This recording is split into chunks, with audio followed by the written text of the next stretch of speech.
নমস্কার বন্ধুরা, রাধে রাধে। কেমন আছো তোমরা সবাই? আশা করি অনেক ভালো আছো। তোমাদের আশীর্বাদে, ভগবানের কৃপায় আমরাও কিন্তু খুব ভালো আছি। আজকে চলে এসেছি আবার নতুন একটা ব্লগ নিয়ে। আর তোমাদেরকে অনুরোধ করছি, প্লিজ তোমরা একটা লাইক করে ভিডিওটি কন্টিনিউ করো। আর আজকের ভিডিওটি স্কিপ না করে পুরো ফুল দেখো। আশা করি তোমাদের আজকের ভিডিও ভালো লাগবে। আর আমি এই যে ভিডিওতে ময়ূর দেখাই, আমার কিন্তু কিছু কিছু প্রিয় প্রিয় দিদিভাইরা আছে যারা কিন্তু ওই ময়ূর দেখতে খুব ভালোবাসে। যার জন্য আমি যখনই ময়ূর আসে তখনই কিন্তু একটি ভিডিও বানিয়ে রেখে দিই, শুধুমাত্র আমার মিষ্টি মিষ্টি দিদিভাইদের জন্য। এদিকে রাস্তাও দেখো পরিষ্কার করে দিয়েছি, আর সুন্দর কিন্তু রোদ্দুরও উঠেছে। মাঝে মাঝে মেঘলা হয়ে যাচ্ছে, আবার মাঝে মাঝে কিন্তু সুন্দর রোদ্দুর উঠছে। সকালবেলা কাজবাজ কিন্তু সবই হয়ে গেছে।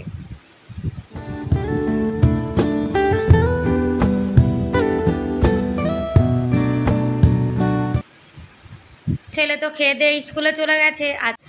আর এখন ছোট বাচ্চাকে স্নান করিয়ে দিয়েছি, আর এখন কিন্তু রেডি হয়ে গেছে।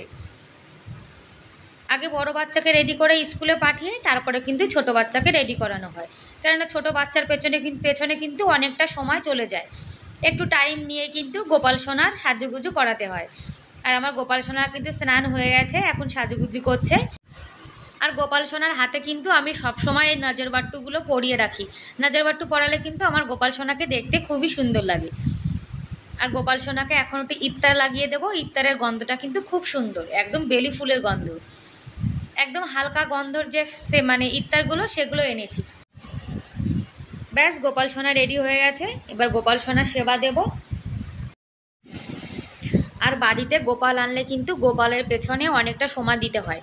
যেমন গোপাল সোনাকে সকালে ঘুম থেকে তুলে স্নান করিয়ে তাকে সেবা দিতে হয়। তারপরে গোপাল সোনার সেবা কিন্তু 3 টাইম দিতে হয়। বাড়িতে গোপাল সোনা থাকলে তাকে কিন্তু একদম বাচ্চাদের আমরা যেমন করে সেবা করি একদম কিন্তু সেইভাবে সেবা করতে হয়। অনেকে বাড়িতে গোপাল আনে আর গোপালের সামনে কিন্তু শুধু একটু বাতাসা রেখে দেয়। আমরা খাই ভালো মন্দ, হালুয়া পুরি, মাছ মাংস। আর গোপালকে কি দেয়? লকুনদানা, কখনো বাতাসা। ভালোবাসো তুমি যতই ঠিক আছে, কিন্তু ভালোবাসার লোককে তো ভালোবেসে কিছু খেতেও দিতে হয়। এই জন্য গোপালকে কিন্তু কখনো ফল, কখনো মিষ্টি, তোমার যা সামর্থ্য সেই হিসাবে খেতে দিতে হয়। সব সময় মিষ্টি জিনিস, বাতাসা, লকুনদানা এগুলো কিন্তু একদমই দেওয়া উচিত না। এত ভালোবেসে যদি বাড়িতে গোপাল আনো তাহলে গোপাল সোনাকে একটু কষ্ট করে সেবাও দিতে হয়, তাই না? গোপাল সোনাকে কিন্তু একদম বাচ্চাদের মতো সেবা করতে হয়, তা নাহলে কিন্তু অনেকটা কিন্তু পাপ লাগে, জানো তো। গোপাল সোনার সেবা দেওয়ার পরে তারপরে কিন্তু চলে এসেছি আমাদের রান্না বান্না করব। আজকে সকালে রুটি বানাচ্ছি। আজকে আর পরোটা খাবো না। কি বলো তো, রোজ রোজ পরোটা খেলে না পেটে আবার অ্যাসিডিটি হয়ে যেতে পারে। আমার আবার অ্যাসিডিটির প্রবলেম আছে। আর রোজ রোজ পরোটা খাওয়া কিন্তু একদমই ভালো না। আর রুটিগুলো কিন্তু দেখো সুন্দর ফুলেছে। আমি যখন রুটি বানাই আর রুটিগুলো না ফোলে, তখন জানো তো আমার একদমই ভালো লাগে না। আর কষ্ট করে রুটি বানানোর পরে যদি না ফোলে তাহলে তো খারাপ লাগবেই, তাই না? আর গরম গরম রুটি খেতে কিন্তু খুবই ভালো লাগে।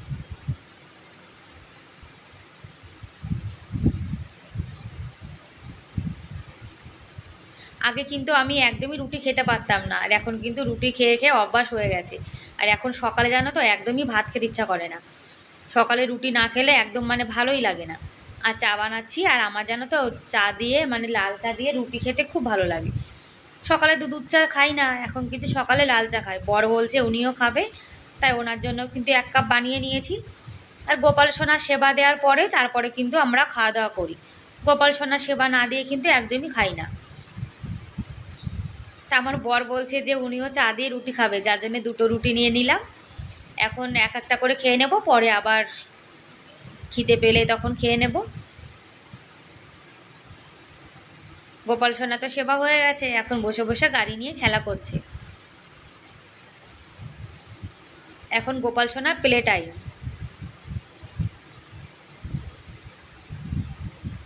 খাওয়া দাওয়ার পরে কিন্তু ঘরটাও গুছিয়ে নিয়েছি, গোপাল সোনাকে ঘরে বসিয়ে রেখেছি। গোপাল সোনা টিভি দেখছে, কেননা গোপাল সোনা তো খেলা করা হয়ে গেছে, আর বাচ্চাদের তো বেশি খেলতে ভালো লাগে না। এদিকে টিভিতে জানো তো লিটিল কৃষ্ণা হচ্ছিল। লিটিল কৃষ্ণা দেখতে আমার খুবই ভালো লাগে, যার জন্য গোপাল সোনাকে চালিয়ে দিয়েছি। আর টিভির কাছে ফোন নিলেই টিভিটা লাফাতে শুরু করে দেয়। আর এ পাশটা দেখো গুছিয়ে গাছিয়ে নিয়েছি। বাচ্চা কাচ্চা যতক্ষণ বাড়িতে না থাকে ততক্ষণ কিন্তু ঘরটা গোছানো থাকে। বাচ্চা কাচ্চা চলে আসলে আবার কিন্তু পুরো ঘর এলোমেলো হয়ে যায়। তারপরে এই যে এখন এক একজন মানে আমরা দুজন আবার একটা করে রুটি খেয়ে নেব। তখন তো চা দিয়ে রুটি খেয়েছিলাম, যার জন্য অনেকটা সময় খিদে পাইনি।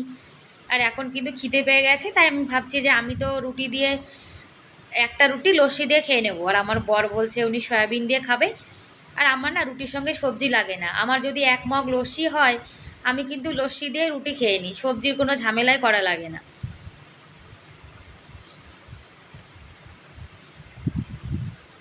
আর বন্ধুরা, আজকের ভিডিওটা কেমন লাগলো তোমরা কিন্তু কমেন্ট করে অবশ্যই জানিও। আর আজকের ভিডিওর কোনো অংশ যদি ভালো লেগে থাকে তাহলে প্লিজ একটা লাইক করে দিও। আর আমার চ্যানেলে তোমরা আজকে যারা নতুন আর ভিডিওটি দেখছো, তোমরা কিন্তু চাইলে আমার চ্যানেলটিকে সাবস্ক্রাইব করে আমার এই ছোট্ট পরিবারের পাশে থেকে যেতে পারো। আর এই কাজটি যারা অলরেডি করে দিয়েছো তাদেরকে জানাই অসংখ্য ধন্যবাদ। আর তোমরা যে মিষ্টি মিষ্টি দিদিভাইরা আমার ভিডিও দেখো আর সুন্দর সুন্দর কমেন্ট করো, তোমাদের কিন্তু আমার ভিডিও দেখার জন্য আর কমেন্ট করার জন্য অনেক অনেক ধন্যবাদ। তোমরা এভাবে আমার পাশে থেকো। আর যারা যারা আমাকে সাপোর্ট করছো, আমি কিন্তু সবার ভিডিও দেখি আর আমি কিন্তু সবাইকে ফুল সাপোর্ট করি। যে আমার ভিডিও ভালোবেসে দেখে আমি কিন্তু সবার ভিডিও দেখি।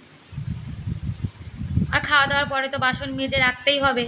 এঁটো বাসন রান্না করে ফেলে রাখলে না দেখতে কিন্তু একদমই ভালো লাগে না। আর এঁটো বাসন রান্না করে থাকলে দেখবে মাছিও কিন্তু অনেক হয়ে যায়, যার জন্য খাওয়া দাওয়ার সঙ্গে সঙ্গে না বাসনগুলো সব মেজে রাখার চেষ্টা করি। বাসন মেজে রেখে দিলে তাহলে দেবে রান্নাঘরটা কিন্তু পরিষ্কার পরিচ্ছন্ন মনে হয়। এদিকে সিঙ্কটাও কিন্তু একদম পরিষ্কার করে নিয়েছি।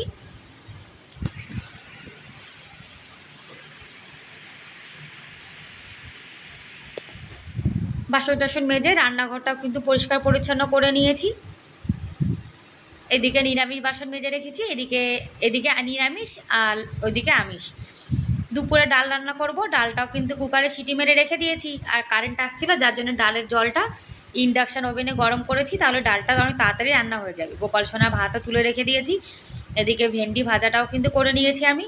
আর জামা কাপড় আজকে বেশি ছিল না, অল্প কিছু আছে, যার জন্য নিচেই দিয়েছি, উপরে ছাদের পরে যাইনি। ছাদের পরে জামা কাপড় দিলে জানো তো আমি কিন্তু মাঝে মাঝে জামা কাপড় তুলতে ভুলে যাই। আর জামা কাপড় দেখবে বেশিক্ষণ সময় রোদ্দুরে থাকলে জামা কাপড়ের রং কিন্তু উঠে যায়। আর তারপরে জলটাও চলে এসছে, এখন মোটর চালিয়ে আমার বর জল ভরছে। আর মুসুরির ডালটা কুকারে মানে সিটি মেরে নিয়েছিলাম গ্যাসে, আবার হিটারে বসিয়ে দিয়েছি। এদিকে ইন্ডাকশানে ভাতটা বসিয়ে দিয়েছি। আর এই যে আমাদের দুপুরের একদম সিম্পল নিরামিষ খাবার দাবার, সকালের সয়াবিন, মুসুরির ডাল আর ভেন্ডি ভাজা। আমরা কিন্তু বেশিরভাগ নিরামিষই খেয়ে থাকি, বেশিরভাগ কি তোমাদেরকে প্রত্যেক দিনই দেখাই যে আমরা কিন্তু নিরামিষ খাওয়া দাওয়াই করি। তারপরে বিকালে একটু বাজারে এসেছিলাম, ছেলে বলছে চুল কাটবে, তারপরে আমিও চলে এসেছিলাম আমার বরের সঙ্গে। তারপরে এই যে 99-এর যে দোকানটা, এখানে এসেছিলাম একটু মশলার ডাব্বা নেব। একটা মশলার ডাব্বা জানো তো খারাপ হয়ে গেছে, যার জন্য একটা মশলা ডাব্বা আর একটা ছাঁকনি নিতে এসেছিলাম।